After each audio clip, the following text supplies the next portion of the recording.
What's up, guys? It's MVP Brody 93. You know who it is. In this vid, I'm gonna ask the question: is Lupe Fiasco's first album, Food and Liquor, a hip hop classic? Now, Lupe Fiasco, you guys should know him by now. He's a Chicago MC. Um, he came out this album. What do I have it? Oh yeah, here it is. It's Food and Liquor. The official name is Lupe Fiasco's Food and Liquor, and I want to ask you guys: is it a hip hop classic or not? I would say it's right at the borderline. It's an incredible album. I'm not gonna lie. It's one of my favorites of the last 10 years. Lupe, he's like a brilliant lyricist.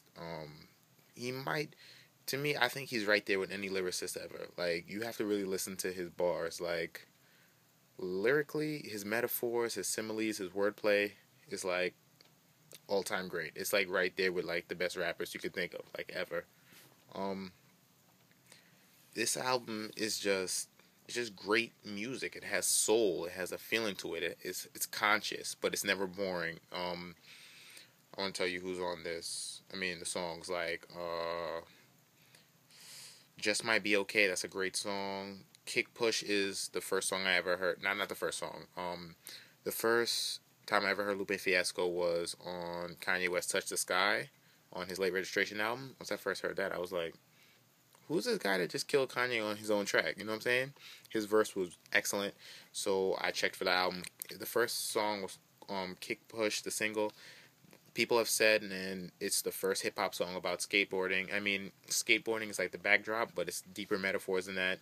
If you listen to the song, you know what I'm talking about. Great song. A lot of great tracks on here. "Daydreaming" featuring Jill Scott. I think that was nominated for a Grammy. Great song. "Pressure" featuring Jay-Z. Jay-Z is an all-time great. He's in my top five, but Lupe washed him on this song. Not even close. "Emperor" soundtrack. That'd probably even be in my top 5 or 6 Lupe songs ever. "American Terrorist." Great track. He goes in on that track. You already know, if you listen to the song, I mean, you know what it is. You have to listen to the song. Like, the stuff he talks about in it is crazy.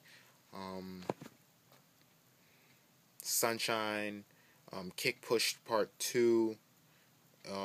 It's like a slower down version of "Kick Push." Some great storytelling on this. My favorite song on this, and probably the best song he ever wrote, is a track called "Hurt Me Soul."